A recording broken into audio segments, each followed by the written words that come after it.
I'm going to call this meeting to order. Announcement, compliance with the open meeting law. Yes, sir. Okay. Would the deputy clerk please call the roll? Chair Quinn, excused. Member Potter, Here. Member Appleyard, here. Member Walker. Present. Thank you. We have a quorum. Okay. Thank you, deputy clerk, and I'm going to read item 3. Public comment during this portion of the agenda must be limited to matters on the agenda for action. If you wish to be heard, give your name for the record, the amount of discussion, as well as the amount of time that any single speaker is allowed may be limited. Okay. I'd like to review the minutes and, if appropriate, ask for a... Mr. Chair, we just need to close the public hearing. Oh, I'm Since sorry. there's nobody here. I guess I'll just close it. Thank you. All right, so certainly should have minutes in front of you from over a year ago, dated April 18th, 2016 at 2 p.m. I'd like to entertain a motion to approve those or make adjustments accordingly. Do we You weren't here. require about it for a quorum? No. As long as the quorum is present, the majority still will vote. So if you want to abstain since you weren't here. So I guess that would be I make a motion to approve the minutes. All in favor? Aye. Aye. All opposed? So carried. And Chairman, for the record, there was Member Walker who abstained since he wasn't here. So next item is, we have our illustrious city clerk, Luann Holmes. She's going to do something for us. I am. Thank you. Luann Holmes, City Clerk for the record. We've created this handbook. It's called the Board Committee and Commission Member Handbook, and I know some of you have sat on the board for a while and you kind of wished maybe we'd come up with this book a lot earlier. But basically we've created this as some sort of standardized education for all members. So not only for new members, when they sit on a board, they should have some sort of expectation of what they're getting into, what's expected of them. But also it helps us to annually put out if there's any new information you need to know about how boards are run, any kind of rules you need to adhere to. So in this book, you'll see in the table of contents, we talk about appointments and terms and what do you do if you are going to resign from the board, how do we fill vacancies. We list the authorities and responsibilities of the board. They'll be listed in this book. We talk about communications, communications amongst your peers and communications with council, how you can handle those. And then the open meeting law is really important, that we always adhere to the open meeting law because you are a public body that has to adhere to that. We talk about some general information, attendance, conflict of interest, abstentions, parking. I think you guys are all very familiar with parking. And then in the back, we have some of references. Some of the resources that you guys adhere to for regulations is the Las Vegas City Charter. Boards in general have to adhere to the Nevada revised statutes, and many of our boards actually have bylaws. You are one of the unique boards that you don't have bylaws. Instead, you have, and we've put it in the very back there, it's Title 31, Public Financial Administration, Local Financial Administration, and it's how you were created. And so this document is actually will be located in that little white binder behind you on the back corner. If you ever have any questions about your creation, it'll be listed here, or anything else that's in this book, you're welcome to give me a call and we can get you any kind of clarifying data that we need to get. And this is pretty short and sweet. Is there any questions for me? Interesting reading material. Enjoy. Thank you very much. You're welcome. If you can't sleep. That's right. Woo! Okay. Thank you. Thank you. Okay, next item on the agenda is a report by Kevin Coster, Building and Safety Manager, regarding overview of the enterprise fund budget versus actuals for fiscal year 2017. Thank you, Chairman Potter. For the record, Kevin McCosker, Acting Director of Building and Safety. I hope that you received the reports part of the packet, budget information. So I would like to just briefly kind of go over our closeout budget year, FY17. We budgeted revenue of $8,824,301. Our actual came in at the end of the fiscal year, $10,003,630, or 92% of our actual budgeted amount. We had a couple of quarters there, the second quarter of the fiscal year, third quarter of the fiscal year, that were not very strong, but we ended pretty strong on the fourth quarter, so our numbers came up. And you'll see that somewhat reflected in our projections for FY18.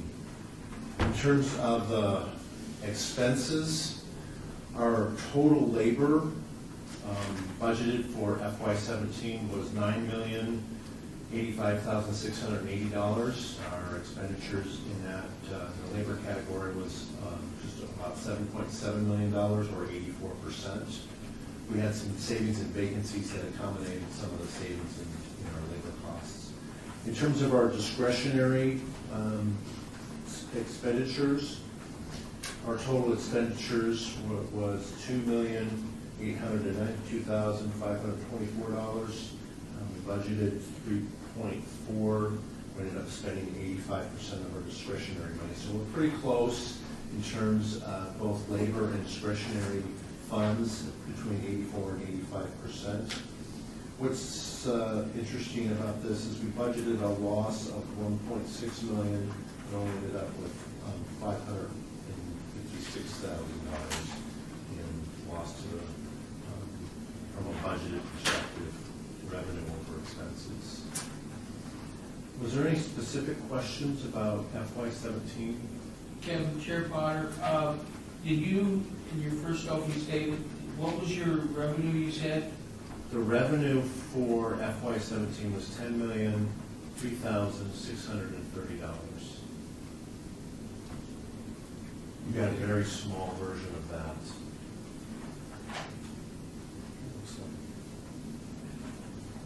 So, just, and I don't know that this is really germane, but in some of your line items on your budget, you don't capture it until the very end in red, i.e., 510900 under discretionary, other professional services. You had budgeted 754.4, and then I guess as a projection of 17,757,002. Yeah, Okay. Kevin McCosker, Building and Safety. So the actual number is in the column prior to that number. So the other professional services is one of those major functions is our outside contract services for plan review. We budgeted $754,000, spent $662,000. When we look at that column for projections, that's either a percentage of the year-to-date total, or in some cases, when we look at projections, we assume we're going to spend the entire amount. So when we're looking through the process, as we go month to month, year to year, this chart here on this column on this chart, in some cases, we actually show those numbers as full expenditures because we anticipate spending the vast majority of the money. That helps us through the term of the fiscal year accurately represent what we believe we're going to spend. Okay, math is not my strong subject, but on that line, you said the one before that is what you actually spent, Yeah. which is year-to-date actuals. Yeah, year-to-date. I'm showing 40,000. Am I? Yeah, I have 662,092. So, would you like me to share that with you? Well, I just had her print this out, so I just wanted to make sure that what I have is legal. I'm sorry, Chair. It may be easier for him to come use for the mic. My purposes. See, I'm not used to being in charge, No, you're okay. You're okay. Very tiny numbers. especially on this. See what I'm saying? You got to make sure to talk to. Sorry. Okay, yeah. See, I have something different than you. Oh, you have FY, that one is FY 18. It's attached to your You didn't do bigger version. Oh, production is year-to-date totals, Correct. and that's not 17? That's 18. Versus as of September, okay. I stand corrected, thank you. Just read the wrong side. Barely. Thank you.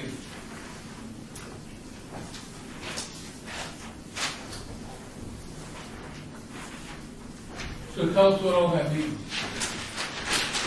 That means we lost a little bit of money, but not as much as we, sorry, Kevin McCosker, Building and Safety. We lost a little bit of money, we lost $500,000, but we were projected to lose 1.6.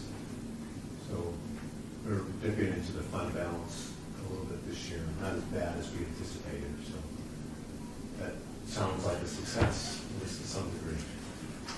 So business, can you, Chair Potter, can you share with us what that balance is today? Is that on this form somewhere? It is not on that form. I had printed that on my way out here. Our fund balance as of end of fiscal year, 17 is $6 million, $6,035,821. Is that with or without the 556 deduct? That would be at the completion of the budget year. So that would be after the 556,000 deduct.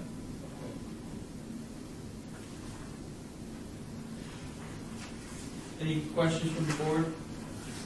Okay. I just wanted to ask, what do you think, sorry, Vanessa Appleyard.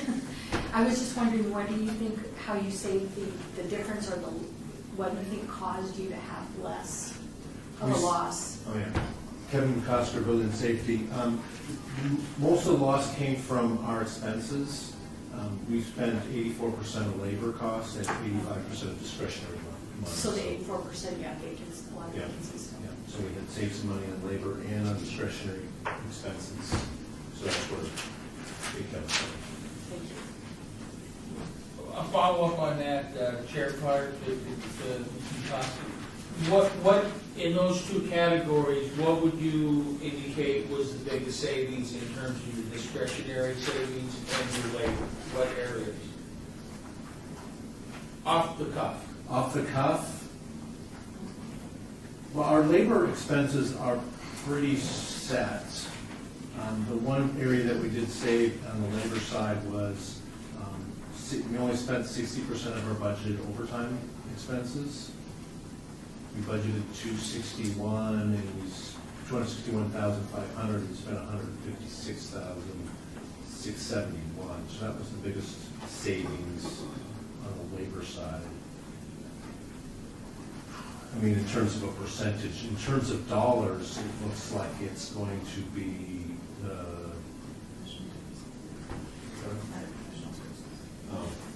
on the non-labor side, it looks like the biggest savings was on professional services, where we ended up saving $92,000 in professional services. And that's your third-party plan checkers? Yes.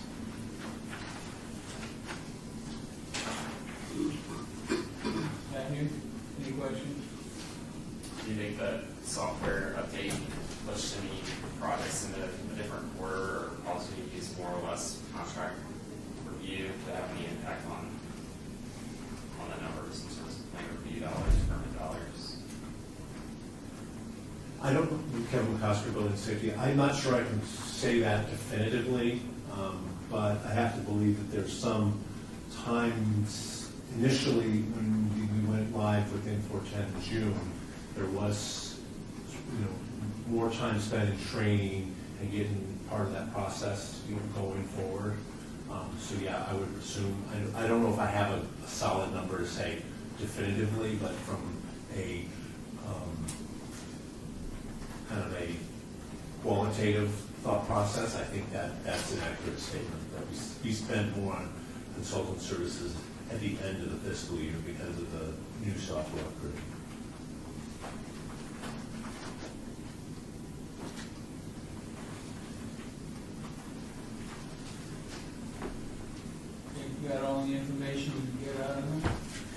report. Any other, Kevin, otherwise we'll move on to your next report, which would be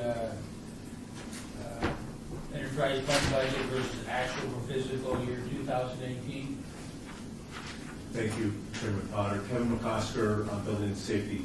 So we actually put our budget together in March timeframe, and as I stated on the previous agenda item, the fiscal year 17 projections when we were looking at the second and third quarter were fairly low. So when we put together our budget for fiscal year 18, we pretty much across the board assumed about a 12% decrease in revenue.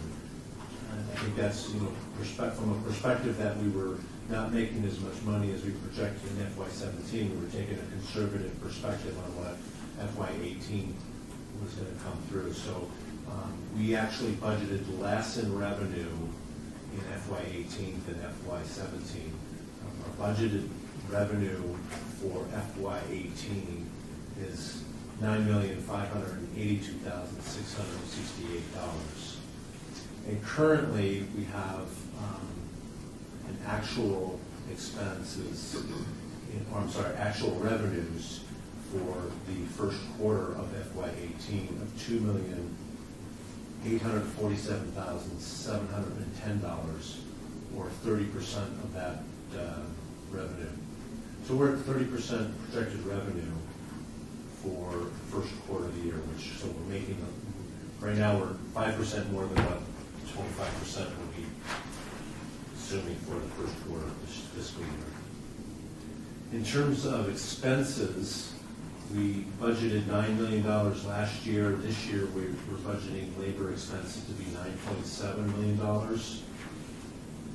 And our current expenses on labor is $2,288,082, or currently 24% of our budgeted amount.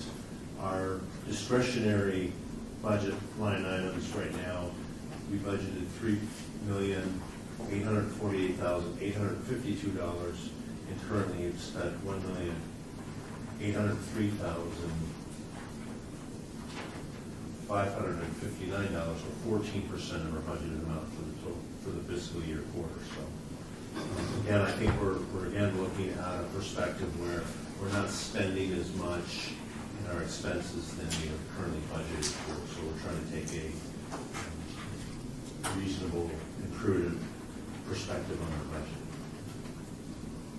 The budget total for FY18 is a loss of $4,032,524, and currently we're projected to lose $1.2 million of the budgeted amount. So that's where we're budgeted currently.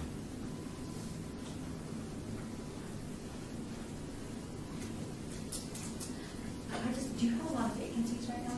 Vanetta Applewhite, for the record. Kevin Costco, yes, we have a number of vacancies currently. I was wondering if you're keeping up with the workload? I'm just asking. Okay, I got two construction industry people here. Okay, okay, well, actually, no, I was As just much wondering as if we that's, possibly because I'm can. wondering if that's going to increase your spending later on as you get staffed up more. And then, or do you think we'll continue to see a lot of the savings? That's all. I was kind of wondering how the expenses were going to happen if you're... Kevin McCosker, Building Safety. So keep in mind, we had a couple of things that happened early in this fiscal year relative to our salary and wages. July is when we have typically a buyback of leave. It appears that we get a larger expense. If you look at our July actual number, it was $391,000 for salary and wages. It dropped to $312 in August and $263, which is more of a consistent number. We also had a significant retirement in late July, which may have brought up that August number too. So we had some expenses in the early part of the fiscal year that's driving that number up a little bit right now. We will incur another buyout in December with the lead buyout. that occurs twice a year with the city, so we anticipate that. But this year, we might be really close to spending all of our salary and wages to support the construction industry. Got it. Matt Walker, for the record, could you talk a little bit about the professional services that are budgeted? It seems like a significant increase from what's being spent in the first quarter.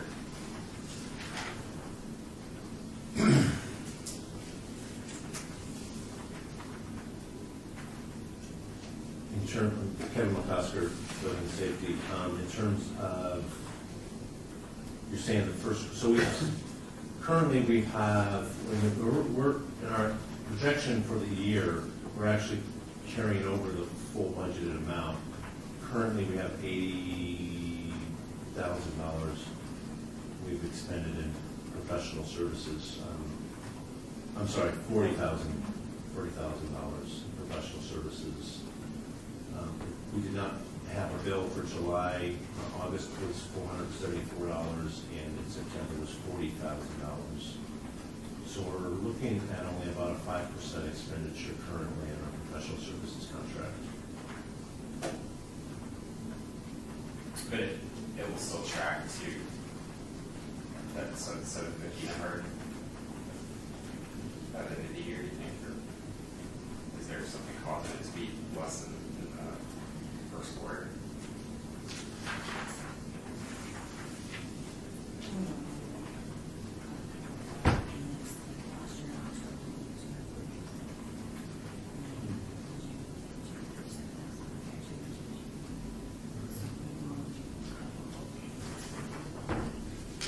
Kevin McCosker with Building and Safety. We sometimes incur balloon payments to the contractor, to the third-party agencies when we have invoicing that lags behind in reconciling invoice with our consultants. And so sometimes we might have an invoice, we don't have an invoice in 1 month, but it carries over to the following month. We pay 2 invoices in a single month. So sometimes those single months appear to be higher. We had a situation happen last fiscal year, a couple of times where we've had multiple invoices that we paid in under a fiscal month that were actually for 2 months. But I would suspect, I guess the answer to your question is I would suspect that we would spend, given the projections of construction and where things are heading currently, I would suspect that we would spend most of the budgeted amount for professional services. And if I could, one more quick question. Are there any FTEs that have shifted into the enterprise fund as part of the 18 budget that weren't in the 17 actual? Any new positions that were already with the city that have been shifted into the enterprise fund? Kevin McCosker with Building and Safety, not that I'm aware of. This I'm assuming is related to what happened the last time when we fired some fire folks. So now I'm not aware of any new positions that have been going into the enterprise fund this time.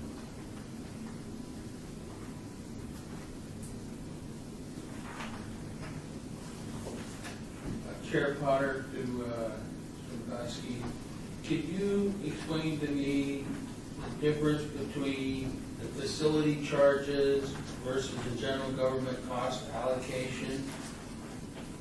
Question one. Do you want to take that? So let me make sure I get the note here. So Kevin McCosker, Building and Safety, General Allocation Fund. And which was the other one? Facility charges. Facility charges. Okay, so I'm gonna rely on staff to correct me if I'm wrong here, but I'll make my best shot at this. The general charge is our charge that we incur to do service at the City of Las Vegas. So we rent space at the DSC, we pay for janitorial services. No, it's the reverse. Do you want to help me, Ben? Yolanda Paloma with Building and Safety. So the general allocation cost is the amount that we give the city for all the support services that they provide us. So for finances support, for HR, for the attorney's office, for the IT services that they provide us, all of the other departments that support the running of our department. That's the amount that we get charged by the city, the general allocation cost. The facility charge is what Kevin was talking about. It's like the space of the DSC, what it costs for electricity, for running of that building, and that's charged by square footage. It's charged by square footage.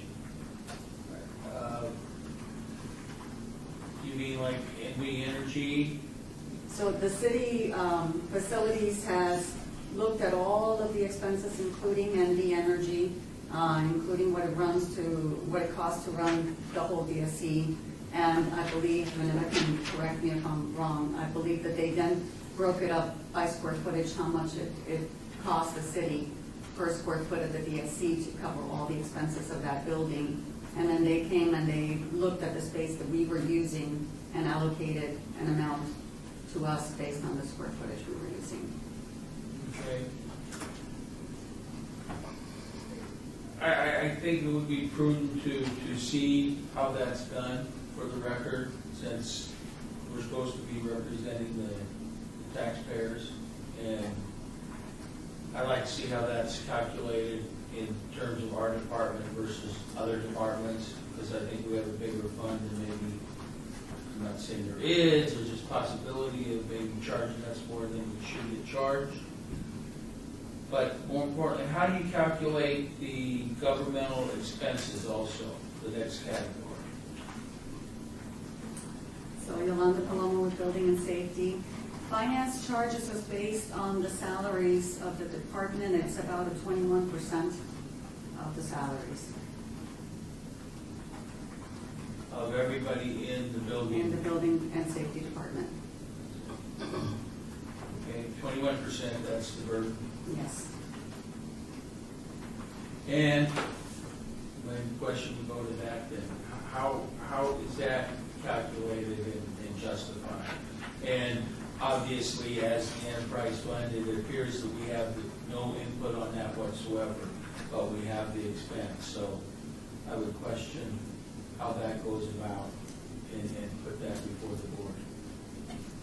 And so we will have to take a look at that and get back to you guys. I'm sure, but I think it's Breakdown. appropriate. It's a big expense. And obviously, it's an expense that, as our acting director, doesn't have any input on. I mean, these other things, you're supposed to be controlling and having input, et cetera. That one, you just get a bill. Kevin McCosker, City of Las Vegas, Building Safety. So I have some experience with my previous employer, who was also on an enterprise fund, and they had a similar situation with general allocation and facility funds that were charged and not in direct control of the department itself, and we're basically told what the charge is.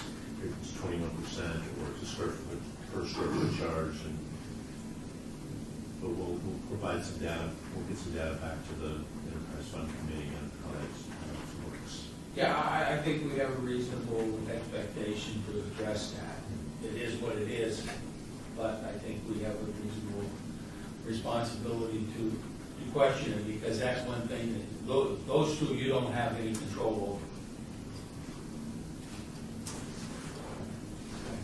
Kevin McCosker, Building Safety, you're correct. I don't have control over that. I don't have much control over salary and wages either. But yeah, we'll definitely take that comment and provide some additional information for the next meeting. And on your comment regarding with Matt, you asked about the outsourcing. How much in actual volume do you outsource versus what you do in-house as far as plan checking? Kevin McCosker, Building Safety. That kind of depends a lot on different circumstances throughout the year. We like to use outsourcing to pick up when we have short staff, like we currently have in plan review. We also use it when there's a higher demand for services, or our services are being reallocated do other functions such as express plan review. So if we have a strong express plan review schedule, we'll send more to the consultant. So I'm not sure I can tell you that we have a fixed number per se. And at this time, I don't know if I have a good answer to tell you what the percentage is in terms of plan review. Okay, but I think you answered my question. Essentially, it's a moving target based upon your workload in-house. Kevin McCosker, Building Safety, that's correct. And, we would expect with the slowdown in construction that typically occurs between Thanksgiving and New Year's, we wouldn't send as much to the consultants if the workload drops off. If again, it picks up in the first of the year, and a couple big projects come through, we may send out more. So really, it's kind of market driven and fluctuates depending on how the construction industry is operating at the time. Any other comments? I have one more. I guess I would ask you, given the fact that this budget was put together over a previous period of time, do you anticipate more revenue and obviously expenses to go along with that based upon what's happening out there in the marketplace right now? It's pretty heated up. Kevin McCusker, Building Safety. Well, I'm an optimist at heart, and I have currently support for my optimism as we are 30% of our budget for revenue. So we're already 5% over for the first quarter. We do believe that the construction industry is robust, and there is a lot of projects coming down the pike, and believe that it will be a better fiscal year than we budgeted for, and potentially a better fiscal year than last year. But again, that's just a quasi-educated guess on my part. Or should we call it a wild ass guess? Thank you. Or swag. Anything else from the board before we move on? Okay, given that presentation, I'd like to move on to, I think it's item 8, which is the staffing update.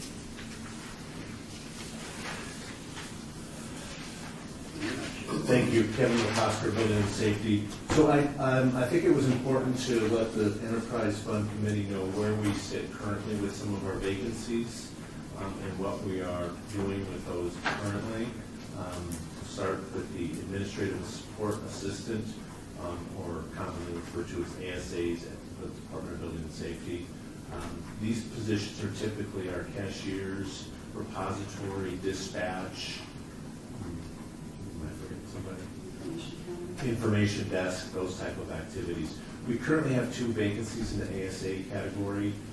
We recently promoted a young lady from ASA to a permit technician because that's one of the areas that we need help. And we are going to interview for our 7th permit tech to help the timeframes at our front desk to assist our customers through the process. I'm sorry, that was permit tech. Let me go back. Administrative support system, we've replaced, we promoted Jessica Vincent, so we have 2 administrative assistants opening for cashiering and dispatch.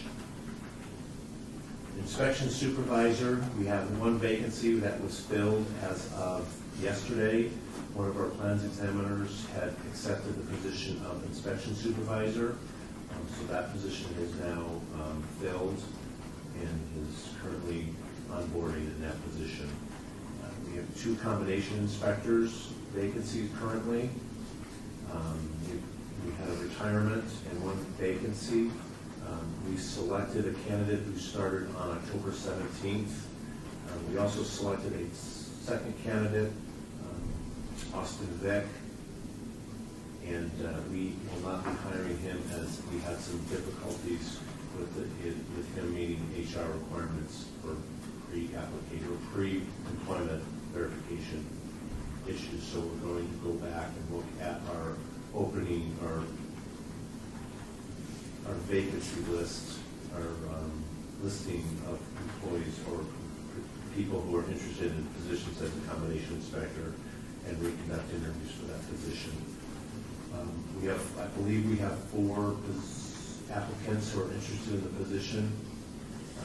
We'll, if we find more than one suitable candidate for the position, we'll pull those names in abeyance as potentially replacing some folks who may are talking about retiring after the first of the year.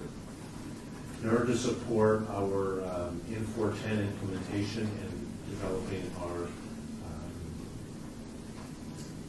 technical reports that we need to perform our jobs to the best of our abilities and very efficiently, we have a substitute tech system analyst, Sindhu Adula, and she's helping out with our senior technical system analysts with our N4 database processing. Since this was issued, we have 3 vacancies in our combination plans examiners.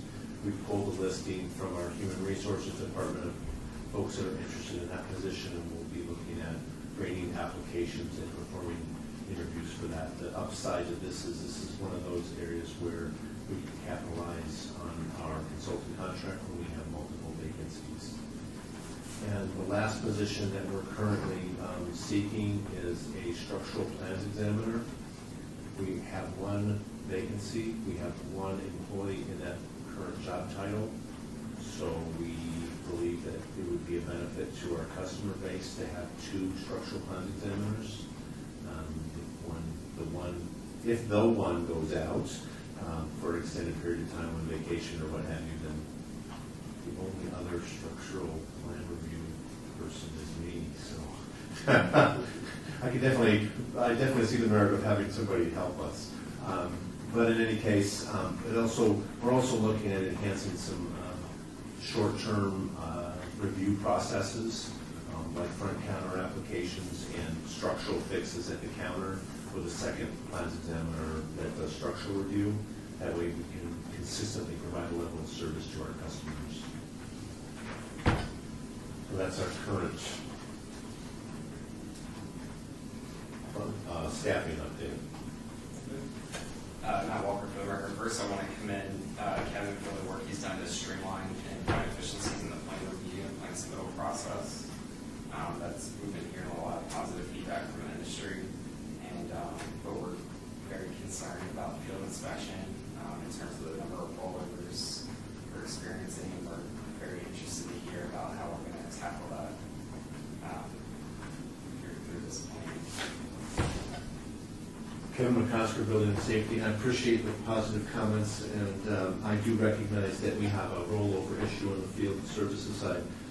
Most of the summer we were running with 3 vacancies and a number of folks who were taking the summer vacation schedule off. So yes, we're looking to replace those 3. I believe at the Home Builders meeting I reported we had 600 rollovers the last month.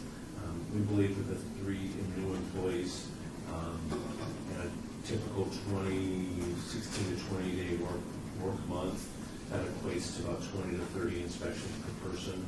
We'll be able to pick up and hopefully meet that criteria. We're also looking at other potential ways to adjust staffing to have higher staffing levels during the week potentially. We do some weekend services. We might look at how that actually affects our services. Also, we'll continue to look at how processes to improve our inspection and our rollover rate at the industry. And if necessary, we'll look at potentially hiring more inspectors if needed. I did have Vanetta Appleyard.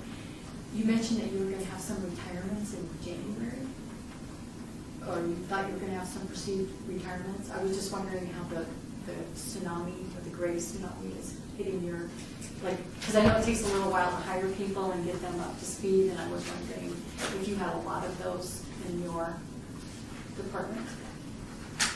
Yes, Kevin McCosker, Building and Safety. Yes, so I actually met with Human Resources yesterday.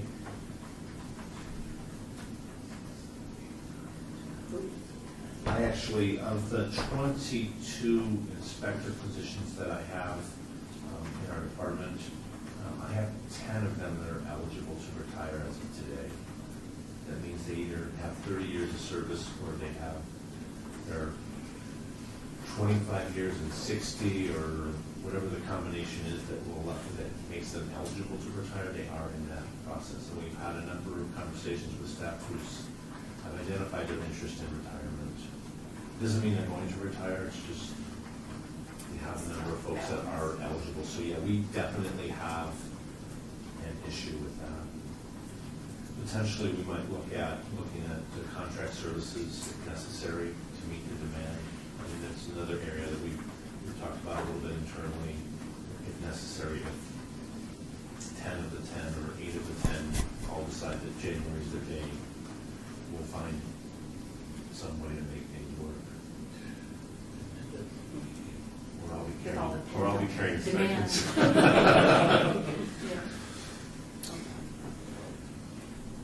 So you'll spend that professional service budget after all. Very likely, yes. Chair Potter, Ms. Appleyard's question was regarding the inspectors, wasn't it? Well, I just Or was wanted- it all staff, was it just staff across the board, or were just inspectors that, the 10 that were eligible for retirement, were they all inspectors or staff? Kevin McCosker, Building Safety, those are eligible inspectors. And that's what I That was thought. just the inspectors. I have a number of other folks within the department, individual job classifications, but none of them are as dramatic as the combination inspector position. So that Chair Potter, that would be my question is, you don't have the ability to go to a third party for inspections. You have the ability to go to a third party for plant checking. But was my concern is, if they all decided to pull the plug, you would really have a difficult time of filling those slots because you have to do that in-house. There is no mechanism, correct me, there's no mechanism for you to go to a third-party field inspection. Is there? Kevin McCosker, Building Safety, you're right. The contract currently is for plan review services, and if the Enterprise Fund Committee would like us to entertain looking at that as a possible addendum to the consultant service contract or another service provider, we'll definitely look into it. It's some conversations that we've had internally to see what that would cost us, and had some conversations with some providers. We're ready to see what it might be. Is there a provider system out there that does that in other jurisdictions? I'm not familiar with it, but obviously if you could have 10 people, you could irritate a group for whatever reason and have 10 people say, you know what, I got 30 years in, I'm out of here. And that would be a extraordinary detrimental impact. How many inspectors do you have in the field? Kevin McCosker, Building Safety, we have 22 inspectors. So 50% almost. Yes, that's correct. That's scary. Yes. So I don't know that it's my place, but I would be interested to see if it's being done anywhere else and what that mechanism is, rather than have it happen overnight and have no backup plan. Kevin McCosker, Building Safety. There are municipal service providers in the building and safety regulation business that provide the entire gamut of building plan review, inspection, and administrative services for departments. They can run an entire department. There's firms that are essentially the entire building department for small jurisdictions in California, as an example, where these consultants are the plan reviewers and the inspectors for the department. Typically, that's a smaller department, but these firms do carry licensed and certified inspectors in addition to plan reviewers. There's nobody that I know of in the valley that uses third-party inspection agencies. I believe the town of Pahrump has a third-party agency that runs their building department. And I see a nod from Mr. Walker, so I think he agrees that they use one of the outside providers for the entire building department service.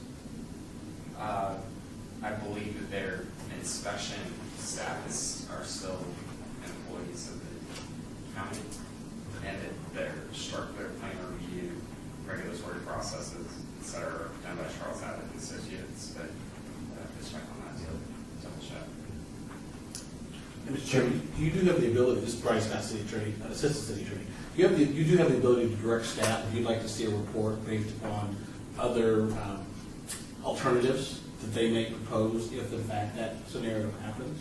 So you can ask that for it, and ask to bring back to the next meeting. I appreciate that, but I would not do that as one person of the board without having some discussion. Oh, sure.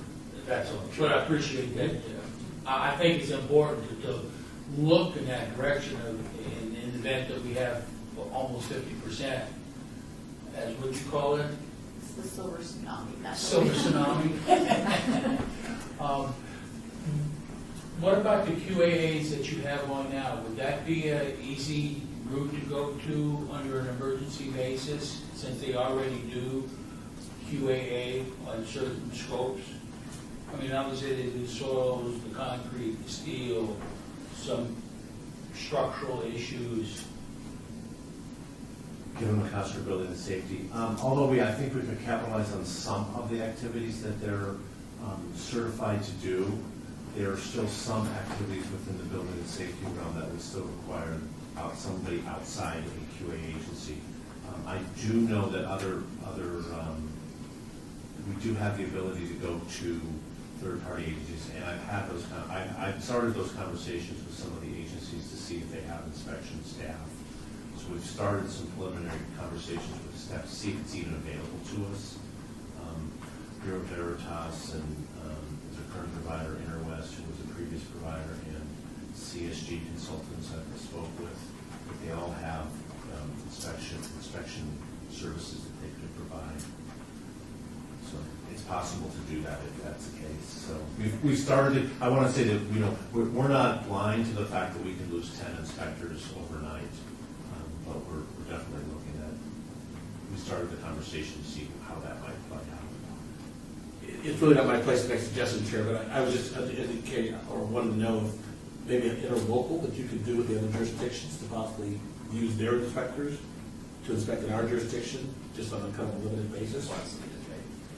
But yeah, but we do have the ability as a city to do interlocal agreements with other jurisdictions. We can do it for fire services or for other services. I'm not sure if this is one of the services you're able to do that with, if they're maybe less active than you are.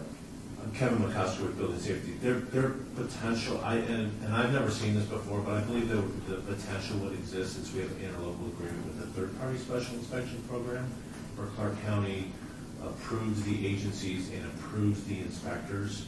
And so, yeah, I think that's not out of the realm of possibility to look at something like that process. Matt Walker, and you guys have an emergency agreement where a disaster struck in a particular jurisdiction, other building departments, and I think half of your inspectors walking out the door might That's generally mutual aid. That shouldn't really be mutual aid, and also in life and safety. But Health and safety. you do have something similar in place for catastrophic circumstances at the moment, right? Yes. Vanessa Alfred, would that be considered an emergency for that purpose, or that? Generally, it's health, safety, and welfare. Normally, it's like, either some kind of fire incident or, critical So care. that's the fact that your staff left. Yeah, that may or may not, I can check on that. That's a good question, whether it would suffice to emergency. As a catastrophic event. But I would ask my current board members, we probably, I think, would be responsible to address it in some form or another. Obviously, if you just had a meeting 2 days ago and counted heads that possibly could retire, it's in your mind, and I think it would be responsible for us to ask you to pursue something in the event that we lost 5 of those would still be an issue. If we're already talking about issues of rollover. The only reason you got rollovers is you got more than you can handle. So I think it would be prudent on our part to ask you to pursue. I don't expect you to spend a lot of time or effort, but I think we need to have some open dialogue for that in the event that it should occur in some form or another. Obviously, 10 would be catastrophic. 5 would be significant impact to us. So unless I get pushback from the board, I would suggest that we have some dialogue about that.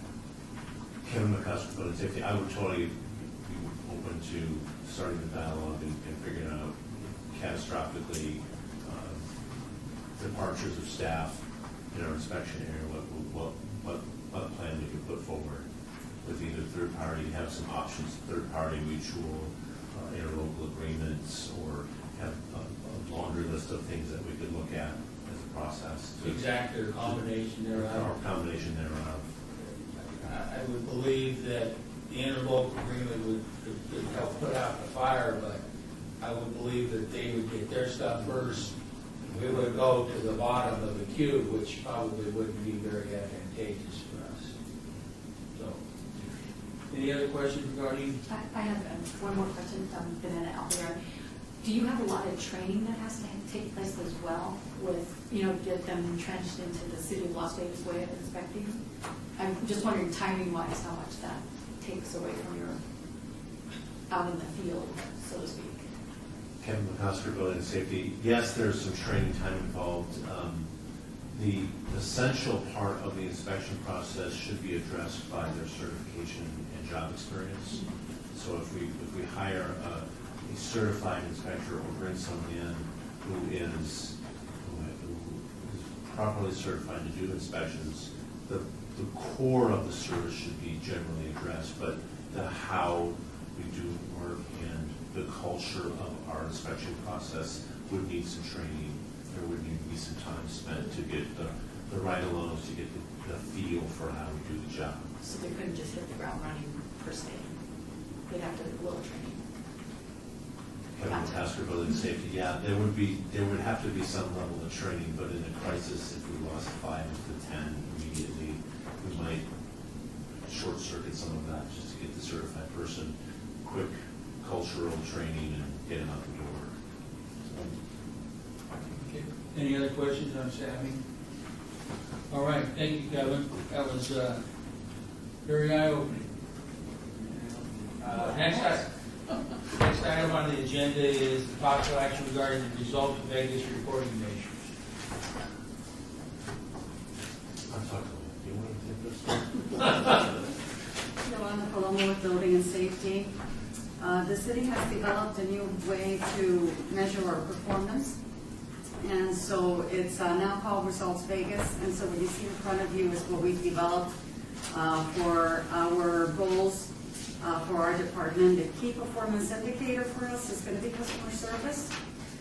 So in order to provide excellent customer service, the Department of Building and Safety will increase the percentage of satisfied customers to X percentage by 2023.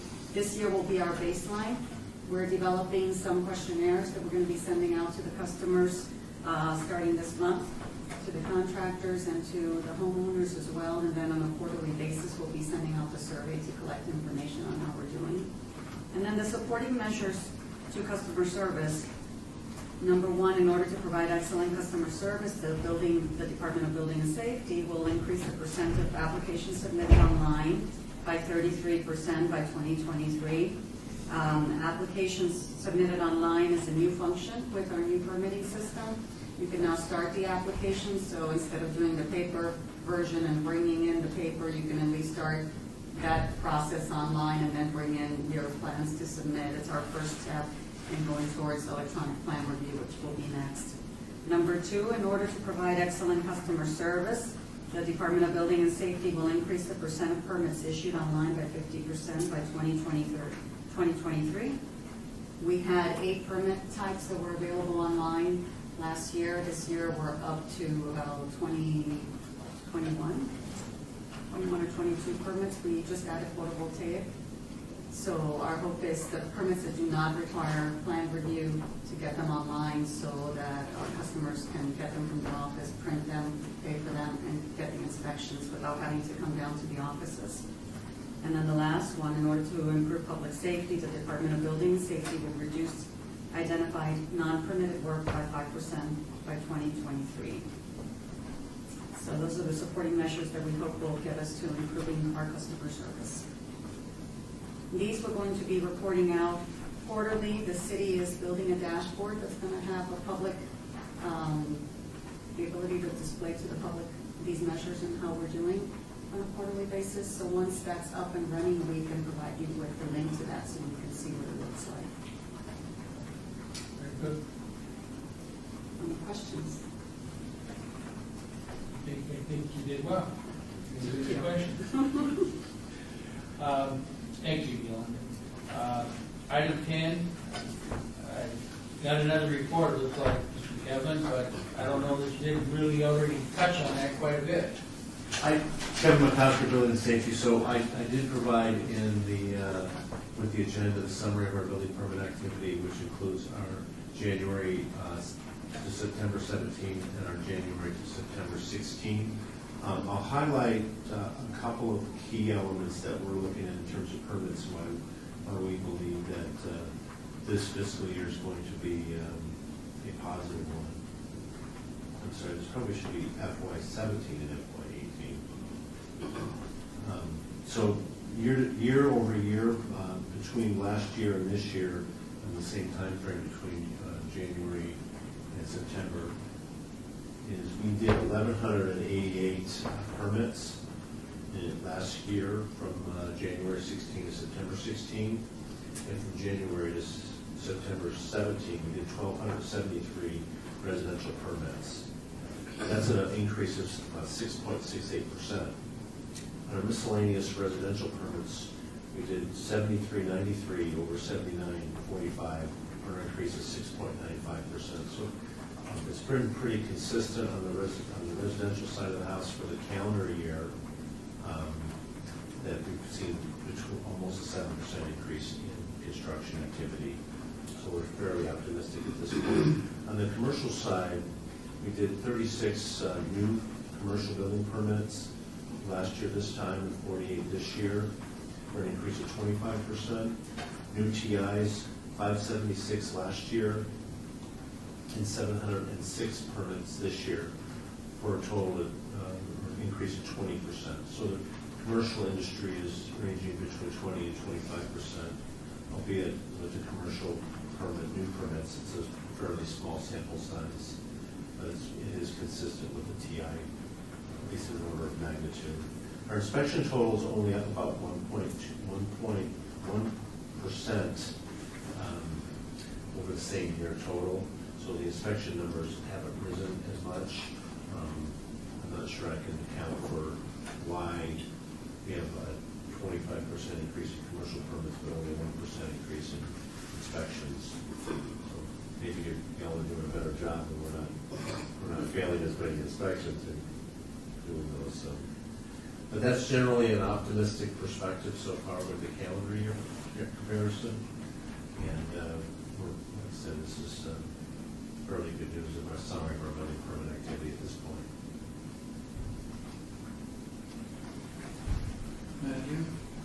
And that's even with a slowdown. There was a temporary delay in approving sewer for a time, and so that delay kind of worked its way through the system to the building permit. So I'm sure that numbers would have been even stronger given a full strength 2017.